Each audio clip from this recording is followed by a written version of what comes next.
Hey YouTube, it's me 4000 me, and I am coming back today so quickly because I had such a huge response to my episode yesterday called Epiphany.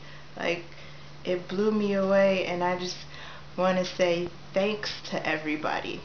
I never anticipated that happening, and I mean, I just felt the love coming through the screen. To give you a little perspective of what like my viewership was to my channel, I had 8 subscribers, and out of those 8, 4 of them were like, visit the Florida Keys type people, and like health shelter, something about dogs, and really just maybe the other 4 were real people too, and one of them being Much Love from Kentucky. So when I made the video yesterday, I did not expect the response I got. I think around 4:30 somebody finally looked at it, and I was just happy. Usually I get like 5 views, and I'm set, I'm happy. And Much Love left a message like, I think, thank you for making this, a lot of women need to hear it. I just thought it was like a comment, appreciation. I didn't think of it as, oh, she's gonna post a link. And it took me like, that was around 4:30 maybe, and I ran out and I was trying to get to the post office to some last minute errands. Didn't think of anything of it. I come back, like 16 people had seen it, and I was like, whoa. Didn't think too much of it. Later on it was up to 70, and I was like, whoa. So thank you, much love. I am a person who sticks to lists, so I just wanted to expand on the Epiphany because I got a lot of love and a lot of comments, and it's all been positive.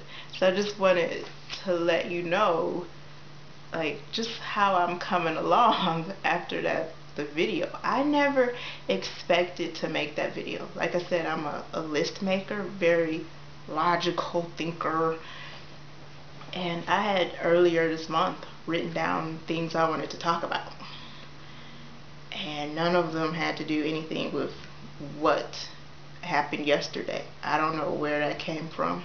Like B. Scott said, maybe it was a little spiritual burp. Something in my spirit said speak on this, but I had some logical things that I was going to talk about, and none of that happened yesterday. So from 8 subscribers to, I think I have at this point like 57, and I was like, wow. Or maybe it's 55, I don't know. I was like, wow. Just making the video yesterday and the responses helped me like relive that whole, the whole thing over, not over again, but even helped me to expand and have, a few more epiphanies. Like, everybody, I don't want to say everybody, but it was just a select moment in time that I woke up and became a little more conscious of how I was thinking. And I think that was,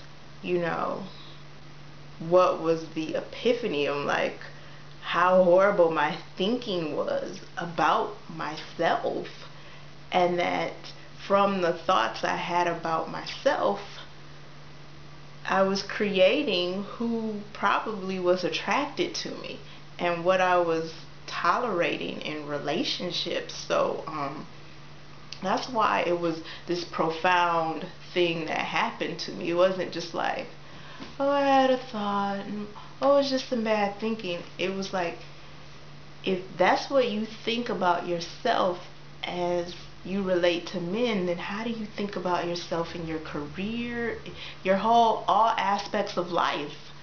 You probably think you could do a little better, because that was some supreme negative stuff. I realized, like, whoa, can you imagine just walking down the street and like, whoa, in a split second you judged what this person represents why they couldn't like you and how horrible that is. So yeah, and I wanted to emphasize, or de-emphasize some of the things I said. Like, I don't want people to get caught up in the magnificent mile, but sometimes you get your epiphanies or your breakthroughs in places you didn't ever think you were going to. Like, I'm usually the person, like, if I was in a church setting, I would just be sitting there. Everybody else would catch the Holy Spirit around me, speaking in tongues, doing whatever. I'd be sitting right there. So maybe it took something, as huge and as celebrated as the Magnificent Mile to have me thinking like that at that time in that place. Because let's face it, the Magnificent Mile is basically a man-made cathedral to man-made cathedrals to retail. If you are ever on the Magnificent Mile, it is, people plan their year around the Magnificent Mile shopping. It's one of the, highly touted places people shop in the United States. I'm not saying that to be, braggadocious or whatever, but to be on that and all the opulence and all of the, let's say, fabulosity, and to not be thinking about yourself in a fabulous way was like huge for me, because this is what is celebrated in our culture. Retail, you got to have this name brand and this name brand, and here I am on this street with all of this, and it's not doing it for me. Sometimes you can have church in different places. You don't have to be in the walls of the church to have an epiphany. And mine came on one of the most celebrated streets in America. So thank you. Much love from Kentucky. I'm going to put my shoulders back and think differently about myself, because, sometimes you get self-righteous about yourself. You think, oh, I'm not caught up in that. I think highly of myself,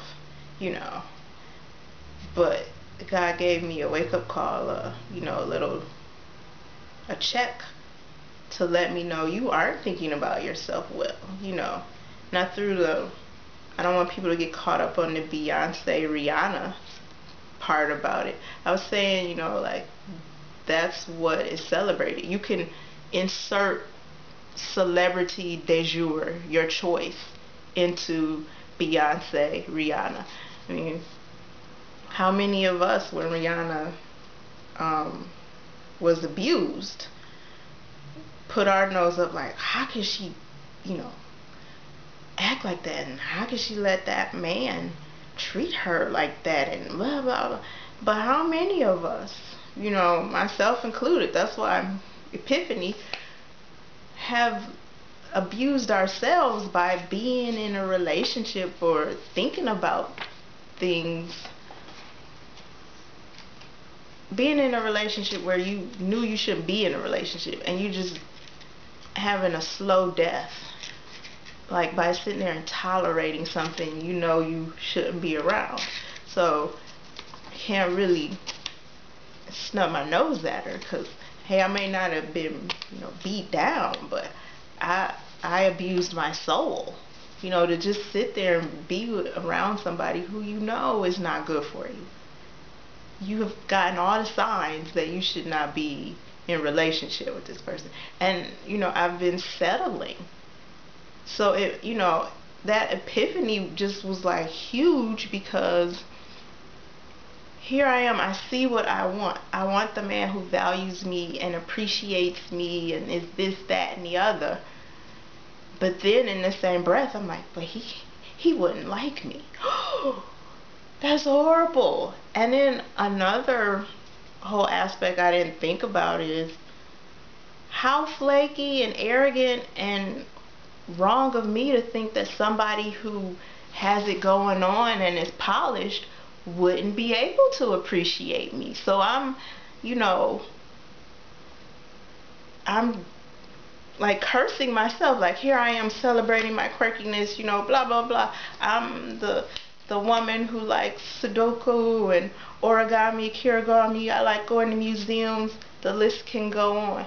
But then I see somebody who's got it going on and got it together, and I think he wouldn't appreciate me. So if I can't even appreciate myself and stand up for myself, what do you think I've been attracting in all my previous relationships? Men who don't appreciate me. So that was the whole full circle moment of everything. Like, my horrible thinking has led to all these, you sit and complain about relationships, but my horrible thinking, I can't even attract what I want because I don't appreciate who I am. So I'm like, oh my God. Sorry, that's my little timer. So I know I have a couple more minutes. So that was the aha, oh my God moment. And I had to go sit it down in front of J. Crew. And I did this. Like it was the pre-cry. Like, oh. Because I knew if I didn't get it together, it was going to be like, ooh. And I told my good friend this story, and she was like, girl, you was just PMSing. Oh, no. I know what PMS is. This wasn't PMS. This was some divine intervention, like Jesus doing a kick in the butt. Like, you're beautiful. Remember it. Own it. Don't, put your shoulders down and like, oh, I'm great. I'm this. Own it. You know how like in ballet and yoga you operate from your core, like you stand straight, like they're pulling you up like with strings. I have to do that. And so I just want this to be a celebration of I kind of woke up from whatever little goofiness I had, and it's some long time goofiness. I don't want you to think it was just like, you don't think something like that and it was just like, ooh. So we have to study, or I have to study like what this is all about. So yeah, I mean I could go on and on, but I just have to think. I think now I've been quiet since this whole thing. That's what I want to talk about, pre-epiphany. The reason why I think I could have the epiphany is because I started meditating. I think on February, the last week of February, I started reserving 1 minute of silence to myself, and that is profound. And that's probably why I had the epiphany, because I had started being quiet, like turn off the cell phone, turn off the gadgets, you don't have to be on the internet all the time, turn off the television, give yourself 60 seconds and you might be able to tune into some stuff. Maybe God, Allah, whoever you pray to can give you a message if you shut up and shut some of the stuff down that you're connected to. Like, just listen, just sit there for 60 seconds and just be. That's all they're asking. And that's how I think I could be, I could be in tune. So I just want to say thank you, thank you, thank you. And if you are somebody who hears a friend talking to you like this, don't knock it off as PMS. That was some divine intervention from on high. And the person, your friend, needs to think about it. Just like I had to stop and sit down and think, and I'm a better person for it. And let's just celebrate that I'm not thinking that way as much, and I'm gonna get better. And thank you for like subscribing from 8 to like 52 in a matter of like less than 24 hours. So I hope you want to stay with my journey. Bye.